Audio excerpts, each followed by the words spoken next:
नमस्कार मित्रांनो, सुस्वागतम. मुरंबा या मालिकेच्या आजच्या भागामध्ये अगदी मनपूर्वक मी तुमचं स्वागत करते. आजच्या भागामध्ये आता अक्षय आणि घरातील सर्वजण, शशिकांत मुकादम, पार्वती आजी, आर्था, आरोही, मंगला मावशी हे सगळेजण आता रमाला मागणी घालायला अण्णांच्या घरी येतात.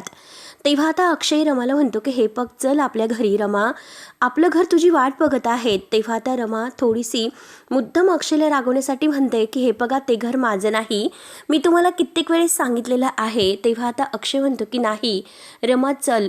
खरंच रमाशिवाय अक्षय आणि अक्षयशिवाय रमा हे दोघंही एकमेकांसाठी अपूर्ण आहे. त्यामुळे चल, आता आपण दोघं एकमेकांशिवाय नाही राहू शकत. रमा, हे तुला का कळत नाही?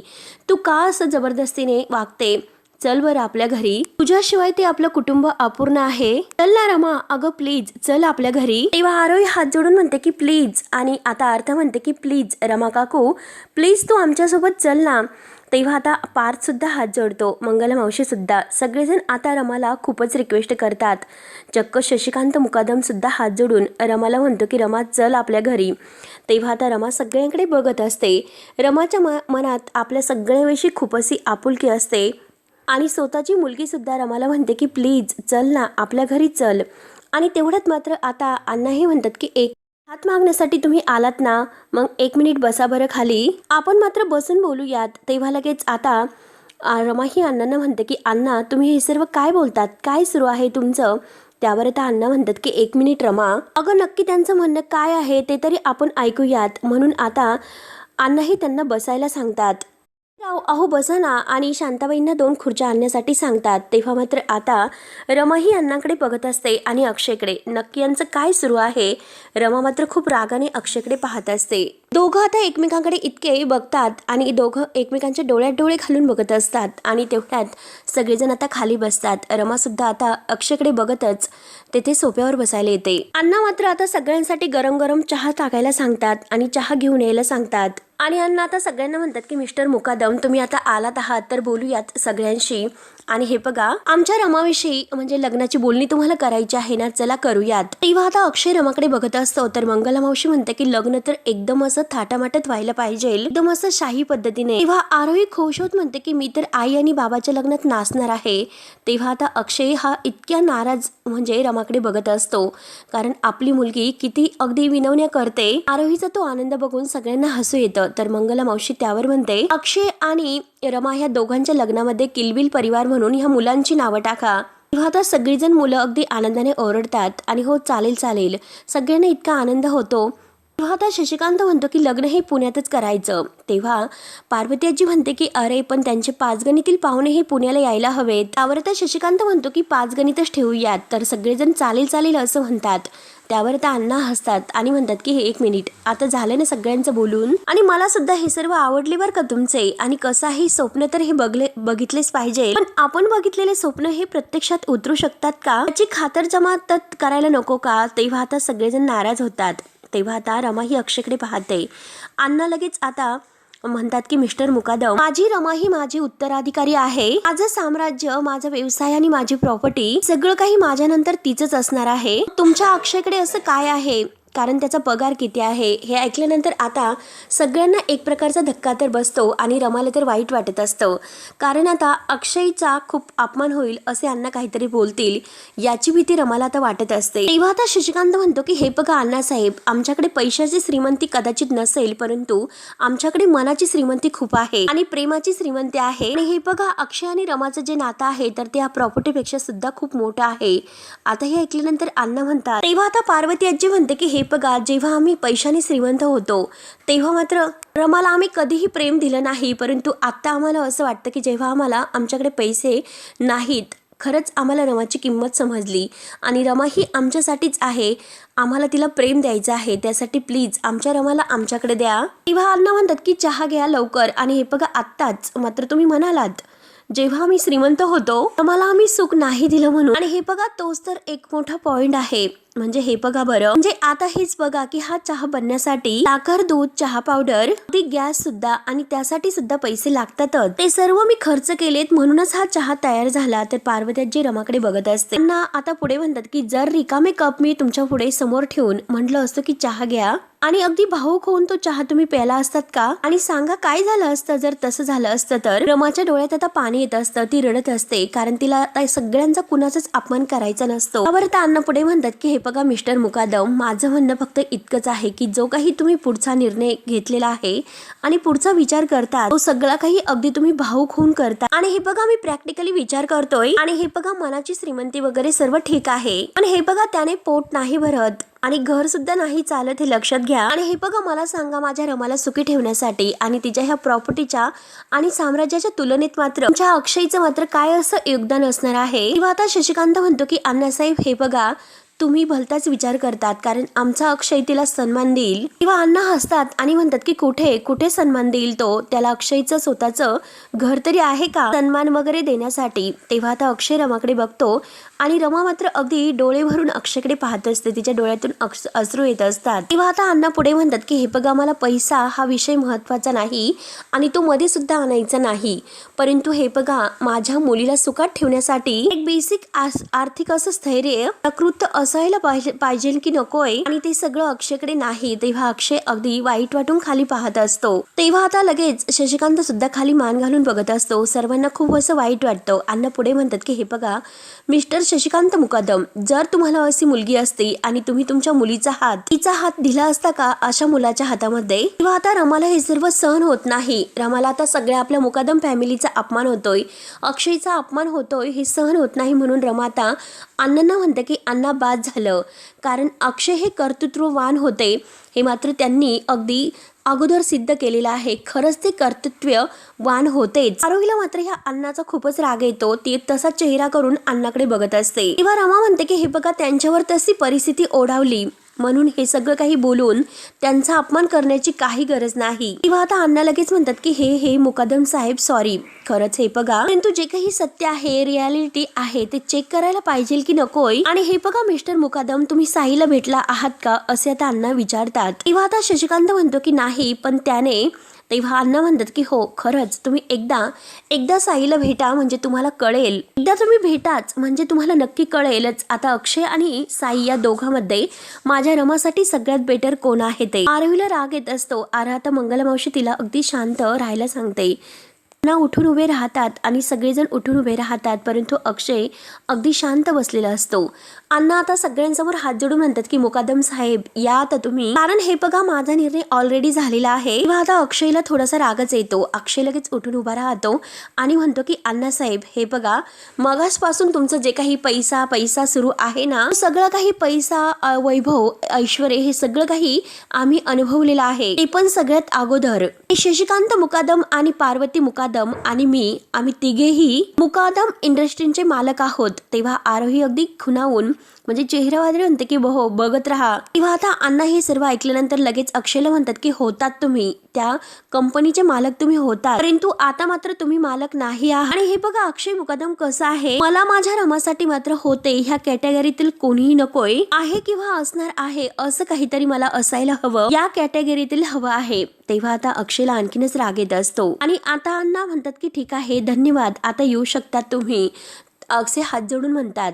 तेव्हा आता रमा ही खूप रडत असते, तिला वाईट वाटतं. तर शशिकांत लगेच अण्णांना म्हणतो की थँक्स, तुमचे आभारी आहोत की आम्हाला आमची जागा दाखवल्याबद्दल. परंतु अण्णासाहेब आम्ही तुम्हाला एक सांगतो की अक्षय आमचा अभिमान आहे. आमच्या मुकादम फॅमिलीला मात्र हारणं माहिती नाही, परंतु लढणं मात्र माहिती आहे, लक्षात घ्या. त्यामुळे काही झाले तरी आम्ही लढणार म्हणजे लढणारच. तेव्हा आता शशिकांत सगळ्यांना चला असे म्हणतो आणि सगळेजण लगेच बाहेर निघून जातात.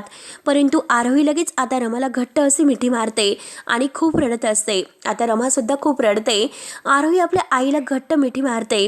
तेव्हा आता अक्षय रमाकडे बघत असतो आणि आता तो आरोहीला खुणावतो. अक्षय अण्णाकडे सुद्धा बघतो आणि दोघी आता खूप रडत असतात. तर रमा काही आरोहीचा हात सोडायला तयार नसते. आता रमाने घट्ट असा आरोहीचा हात पकडलेला असतो, परंतु आता अक्षय तिला चल असे म्हणतो आणि अक्षय आपल्या हाताला धरून आरोहीला ओढतो. तेव्हा लगेच आता रमा ही खूपच रडत असते आणि अक्षय तिच्याकडे बघत आरोहीला तेथून घेऊन जातो. रमाला इतकं वाईट वाटतं. त्यानंतर आता शशिकांत आणि अक्षय मागेच थांबलेले असतात आणि घरी फोन करून विचारतात तुम्ही सगळेजण घरी व्यवस्थित पोहोचलात ना, आम्ही येतो नंतर.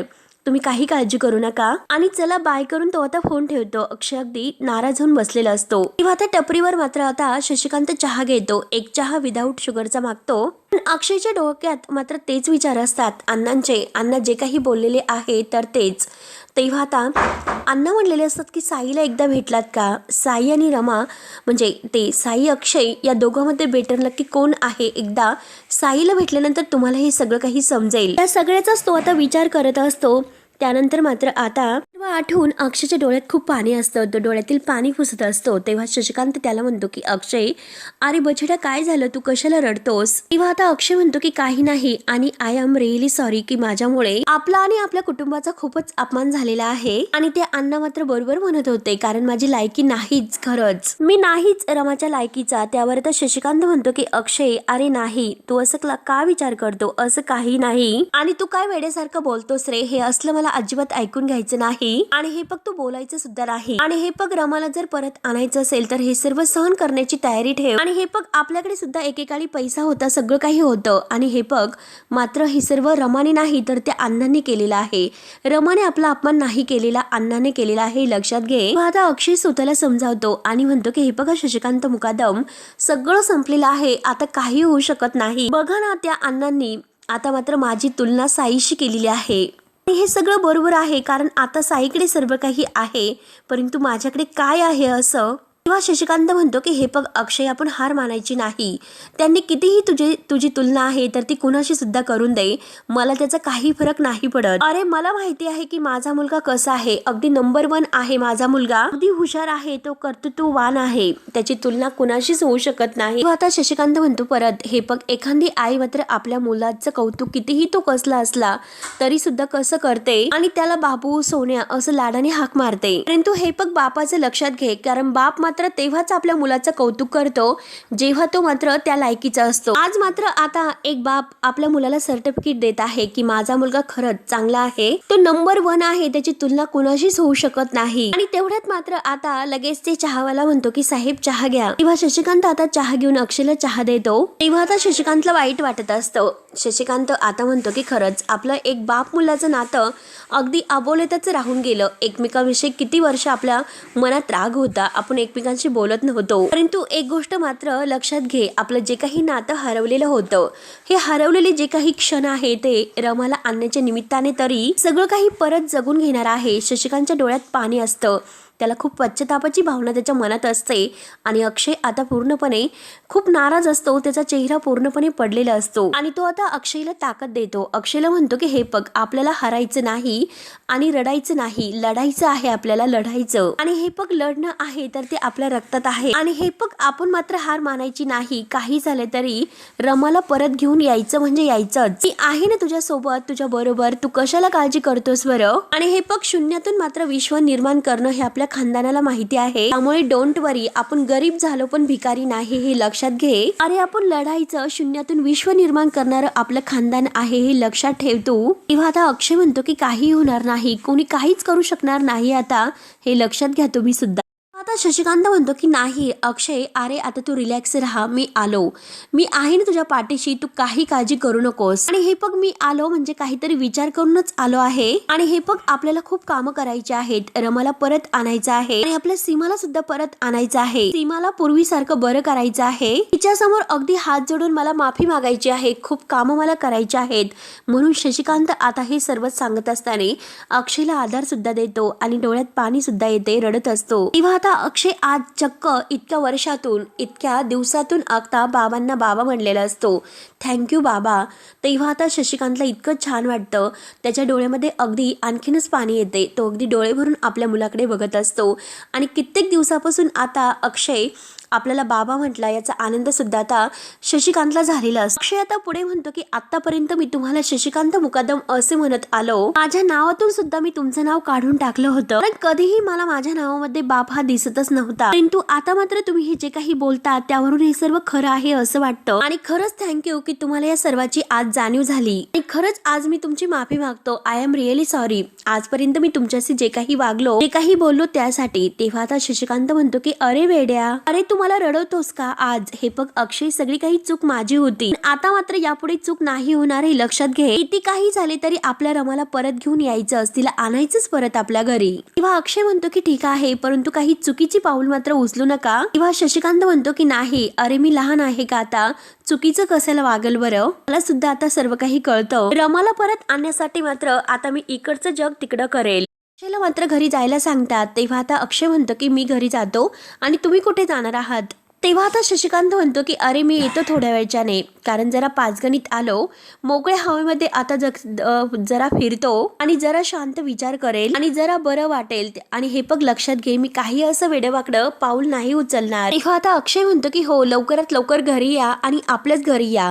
तर शशिकांत म्हणतो की हो हो येतो लवकर. तेव्हा मात्र आता अक्षय निघून जातो, परंतु आता शशिकांत आता स्वतःला म्हणतो अशी कशी मी हार मानेल, आता अगोदर मला साईला भेटायला हवं. मला सुद्धा बघायचं आहे की आता कशाच्या आधारावर मात्र त्याची तुलना आता माझ्या मुलाशी केलेली आहे. तर मला मात्र आता अक्षयच्या आयुष्यामध्ये परत आणण्यासाठी मी आता काही पण करू शकतो. त्यानंतर आता इकडे रमाला सुद्धा काही चैन देत नसते. रमा सुद्धा जे काही आता झालेलं आहे, अक्षयचा जो काही अपमान अण्णांनी केलेला आहे त्याबद्दल तिला सुद्धा खूप वाईट वाटतं. ती मनात विचार करते की अण्णांनी मात्र चक्क आरोही अर्था पार्वती आजी ह्या सगळ्यांच्या समोर अक्षयचा खूप अपमान केला. त्यांना किती वाईट वाटलं असेल, काय वाटलं असेल, हे जे काही झालं ते योग्य नाही, काय वाटलं असेल त्यांना, त्यांचं मन किती दुखलं असेल, काय विचार केला असेल त्यांनी. त्यानंतर आता अक्षय इकडे आजीला मात्र म्हणतो की बस ना आजी, जरा बस. तेव्हा आजी म्हणते की अरे खूप कामं आहेत, अरे कशाला बसते. तेव्हा आता अक्षय म्हणतो की नाही आजी, अगं बस थोडा वेळ. तेव्हा आता पार्वती आजी अक्षयकडे बघते आणि म्हणते की काहीतरी नक्कीच वेगळं वाटतंय. तेव्हा आता अक्षय आजीला सॉरी असं म्हणतो, तर आजी विचारते की का रे.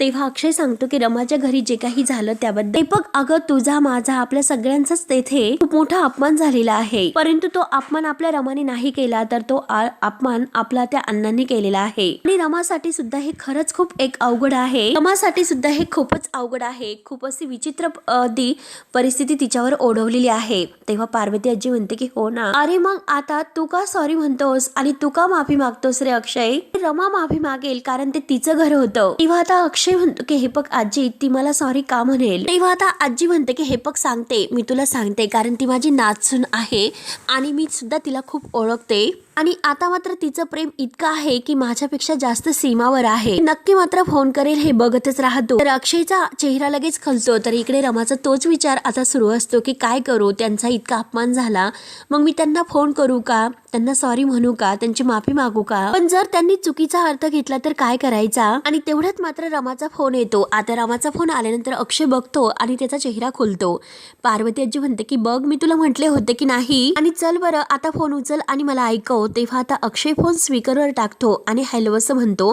तेव्हा आता रमा हॅलो म्हणते. अक्षय, मला आई आजींशी बोलायचं आहे. तेव्हा आता पार्वती आजी हसते अक्षयकडे बघून आणि आता रमाला म्हणते की बोल ग, आहे मी इथेच आहे, बोल कशासाठी फोन केला होता. तेव्हा आता रमा आई आजींना सॉरी म्हणते, माफी मागते. अण्णांच्या वतीने मी तुमची माफी मागते आणि हे बघा अण्णा वाईट नाही, जे काही बोललेत ना ते माझ्या काळजीपोटी बोलले. तेव्हा आता पार्वती आजी म्हणते की हो का, त्यांना काळजी वाटते तुझी, मग ते तुझं लग्न मात्र अक्षयशी का लावून देत नाही बरं. अगं खरंच अक्षय किती चांगला मुलगा आहे, तुझ्यावर इतकं प्रेम करतो आणि हे बघ तू मात्र काळजी करू नकोस, मी मनाला नाही लावून घेतलेलं आणि तू सुद्धा मनाला इतकं वाईट वाटून घेऊ नकोस. आणि हे बघ मला पूर्ण खात्री होती की तू नक्की फोन करणार म्हणजे करणारच. तुझं आणि अक्षयचं जे काही नातं आहे तर ते मात्र पैशावर नाही तर अगदी विश्वासावर टिकून आहे. म्हणून सांगते की सगळ्यात जास्त कोण हर्ट झालं असेल तर सगळ्यात जास्त अक्षय हर्ट झालेला आहे. तू त्याच्याशी बोल आणि त्याची समजूत काढ. तेव्हा पार्वती आजी त्याला ऑल द बेस्ट करते आणि बोलायला सांगून आता ती आत निघून जाते. तेव्हा आता अक्षय हॅलो असं म्हणतो. तर रमा म्हणते की अक्षय आय एम सॉरी, अण्णा जे काही बोलले प्लीज ते इतकं मनावर घेऊ नका. तेव्हा आता अक्षय म्हणतो की इट्स ओके आणि नाही, मी विचार नाही करत आणि तुझं हे प्रेम मिळवण्यासाठी मी असे 100 अपमान अगदी सहन करेल, परंतु काही झालं तरी शेवटी तुझं प्रेम मी मिळवेल. तेव्हा आता रमा खूप रडत असते आणि ती काही बोलत नाही. रमा इतकी रडत असते तर अक्षय ओळखतो आणि तेवढ्यात आता अण्णा हे रमाला आवाज देतात की रमा रमा. तेव्हा आता रमा बिचारी रडत असते आणि अक्षय इकडे सुद्धा रडत असतो. दोघंही आता एकमेकांचा विचार करत असतात. आणि मित्रांनो, शेवटी हा भाग येथे संपतो. पुढील भागामध्ये आता शशिकांत मात्र साईला भेटायला येतो आणि साईला म्हणतो की हे बघ, तू माझ्या मुलाशी कॉम्पिटिशन करू नको. तेव्हा आता साई म्हणतो की जर अक्षयचं खरंच अजूनपर्यंत रमावर प्रेम असेल तर मी सुद्धा म्हणतो की त्याने रमाचं प्रेम जिंकून दाखवावं. आणि तेवढ्यात आता अक्षय तेथे येतो. अक्षय शशिकांत मुकादम यांना म्हणतो की तुम्ही येथे काय करतात. तेव्हा आता शशिकांत अक्षयला सांगत असतो की हे बघ, खरंच जर रमाचं प्रेम म्हणजे तुझं रमावर प्रेम असेल तर तू मात्र प्रेम जिंकून टाकायचं असं चॅलेंज मात्र तू साईला दे. आता मात्र प्रश्न हा तुमच्या प्रेमाचा नाही तर मुकादमांच्या इब्रतीचा आहे. तेव्हा मात्र आता लगेच अक्षय हा साईला चॅलेंज देतो की आता मी तुला चॅलेंज देतो की पुढच्या 1 महिन्यात रमा ही माझी असेल. तेव्हा मात्र आता रमा ही पाहतच असते. तर आता साई हा अक्षयकडे बघून हसतो, कारण आता साई सुद्धा ते दोघांना एकत्र कसे आणतो आणि रमा आणि अक्षय या दोघांचं प्रेम कसं जिंकतं, शशिकांत मुकादम त्यासाठी काय काय प्रयत्न करतो हे बघण्यासाठी आता आपल्या चॅनलला नक्की सबस्क्राईब करत राहा. धन्यवाद.